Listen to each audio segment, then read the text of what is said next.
The IDF that all 20 Israeli hostages, all 20 living hostages have been released by Hamas. The last 13 are in the hands of the Red Cross. They are making their way to the IDF checkpoint right now. The IDF is still in 53% of the Gaza Strip. They had pulled back to that line, that ceasefire line, as part of the agreement. These last 13 hostages, some of whom had already been making phone calls and video phone calls with their parents and their spouses and their loved ones at the base in Raim from their Hamas captors' phones while they were waiting for the Red Cross. The Red Cross then went through medical checks. They identified all 13 of the Israeli hostages, and now we can report that that convoy is on its way to meet the IDF as we speak.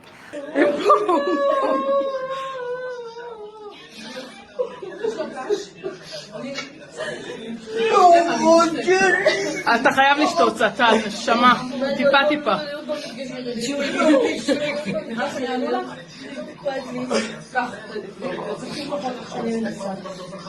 הוא ביקש לשלוח את זה לחדשות. החטופים בידיים של צה"ל. Welcome back, warriors. It's me, Linda B. Thank you all so much for joining me here today. We have to talk about the fact that God used President Trump to get those 20 remaining hostages released from Hamas. And people in Memphis are talking about how safe they feel and how their children are able to go out and play. And the Nobel Peace Prize winner actually dedicated the Peace Prize to President Trump. That's what I'll be talking about today on Chat With Me, Linda B.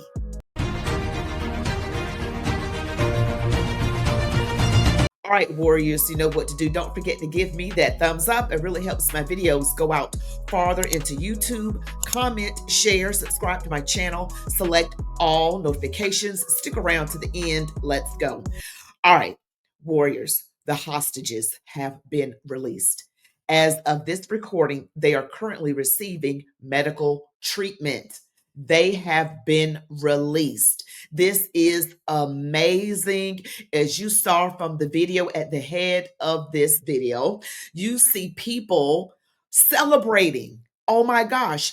And the fact that President Trump did not get the Nobel Peace Prize is just like crazy to me. Okay, María Machado out of Venezuela, a political activist, received it. And she's been working in this for like 23 years, since 2002.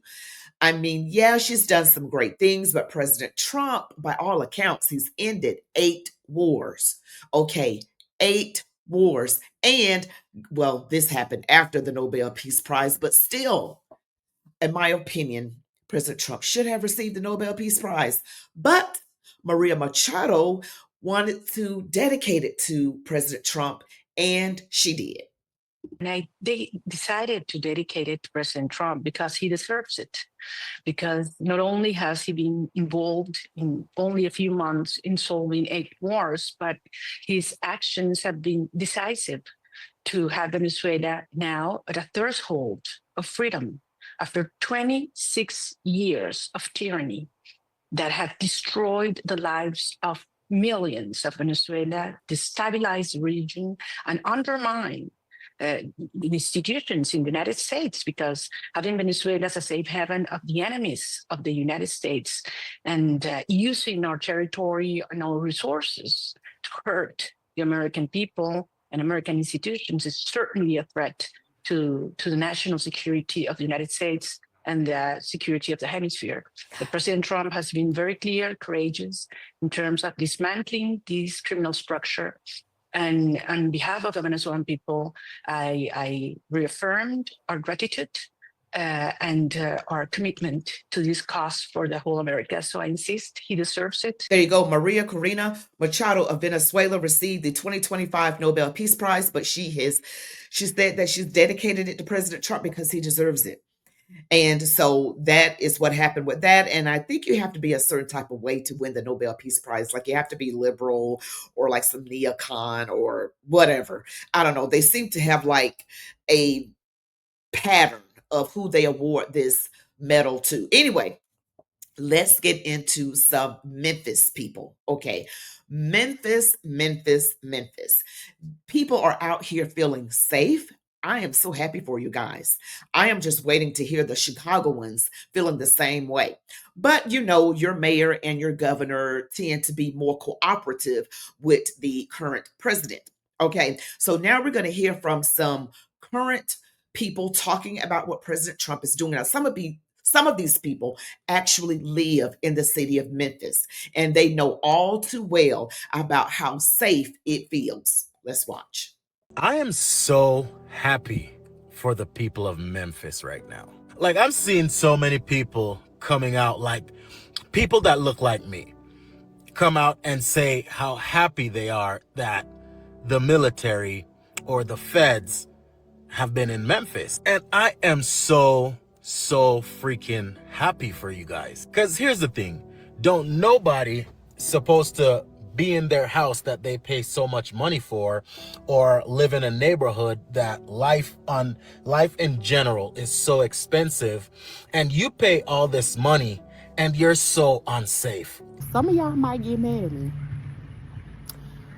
And at this point, I don't give a damn. I'm not into politics. I'm not into all of that extra stuff that people be losing their life over. I ain't into all that. We human. Whatever. But I will say thank you to Trump for bringing these National Guards and doing what they're doing down here in Memphis right now. You know, for the first time in 5 years. I've been in my home for 5 years. And for the first time, my kids have been able to play in the backyard and be able to do it comfortably.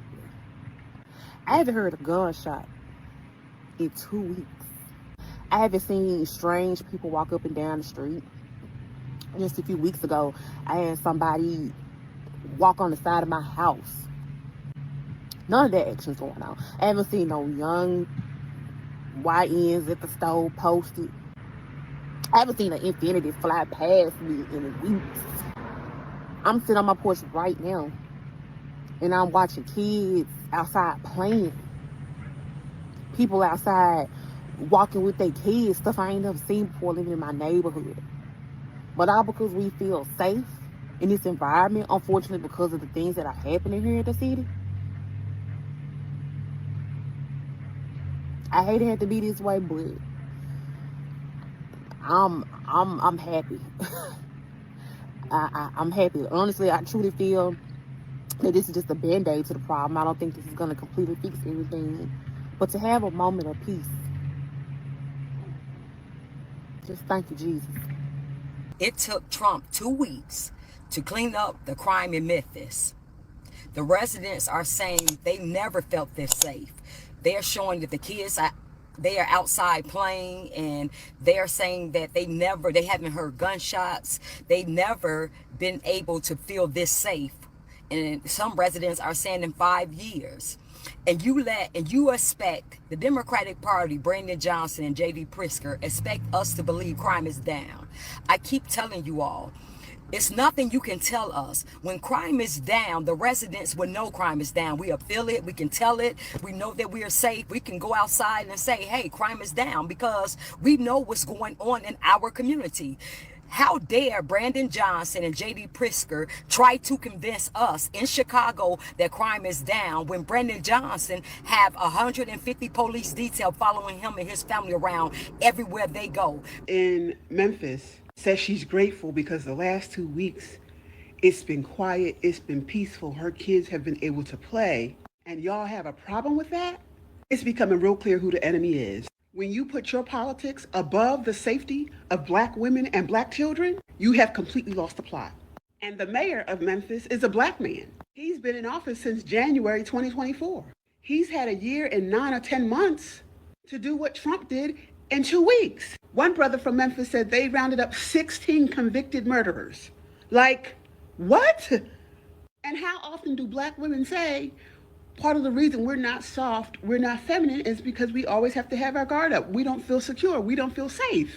And here's this Black woman saying for this 2 weeks, she and her children have been able to function in peace. And y'all are mad at her. Y'all are the enemy. All right, there you have it. People in Memphis and those outside of Memphis, they either are happy for the people in Memphis, and the Memphis people, they're feeling like I can actually go to the store, I can play, my kids can play outside, I feel safe. There's a noticeable difference. Okay, so yeah, people don't ever want to give, well, the ones with Trump derangement, they never want to give President Trump any credit. They never do. Okay, mind you, this man was used to end 8 wars. Also, with the hostages being released by Hamas, we cannot stop talking about that. That is actually huge. These people were captive for 735 days. And then you got people in Memphis who were held captive for much longer than that because they never felt safe in their own houses. Gunshots, kids not safe, just drugs and all kind of carjackings and murders. Things like that go on in a lot of American cities. And now things are actually getting better. Not yet for Chicago because their mayor and governor of the governor of Illinois and the mayor of Chicago are not really cooperating. And I told you guys why, right? Because there's really actually a profit from there being crime. They may not want to tell you that, but there are places that are police free zones. They have these groups that are supposedly getting hundreds of millions of dollars to reduce crime in Chicago, but yet the crime is not reduced. So, where has all that money gone since nothing has been done to reduce the crime? Not actually. And then the statistics they have aren't even accurate. So, yeah, people tend to hate the Republicans. Those who are Trump deranged tend to hate the current president and hate Republicans and anything that the president does more than they love their own children. That is diabolically evil. You are sick. You are twisted out of your mind. It would be better that your children and you are safe and just swallow your pride and say, okay, President Trump did a good thing. Is that so hard? Why is that so hard? And you got people out here saying he's the fascist, he's a racist. President Trump is like the worst racist and fascist in history. Okay. In history, he does not fit it.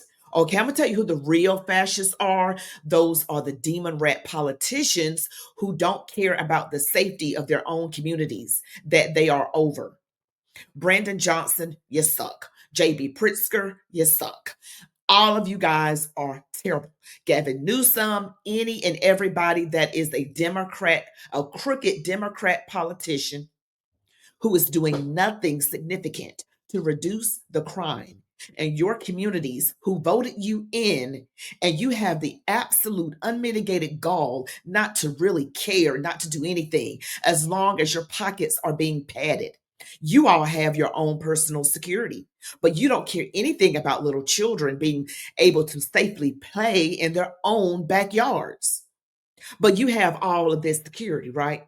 You live in a gated community. You have security cameras and bodyguards and dogs and everything to keep you safe. But you don't want us, well, not me personally, because I don't live in Chicago or Memphis or anything. Thank God that the people in Memphis are getting a break. But look at the people in Chicago. See, this is why I just get so upset when people don't use common sense. I don't even like it when some of y'all don't use common sense. I'm talking about the liberal ones when I say y'all don't use common sense. I'm not talking about conservatives because we are the party of common sense. I'm just being for real. But tell me what you guys think about this whole thing with Memphis. It's just great to me. I've been to Memphis like one time and I got back safely, thank God. But I'm also really psyched about these hostages that have actually been released. Can you imagine? And this reminds me, and I saw it on a documentary, that former President Jimmy Carter, hopefully he's resting in peace, tried to get the Iranian hostages back in like 1980 or something along those, some 79 or 80 or whatever year it was, but he wasn't able to do it. But Republican Ronald Reagan, as soon as he got into office, the Iranian hostages were released. That's true, and you can check me out on that. So yes, that is what is going on right now. You guys, I wanted to share this information with you. If you like this video, don't forget to give it a thumbs up, comment, share, subscribe to my channel, select all notifications. You all be blessed. Love God, your families, these United States of America, and to march on, warriors.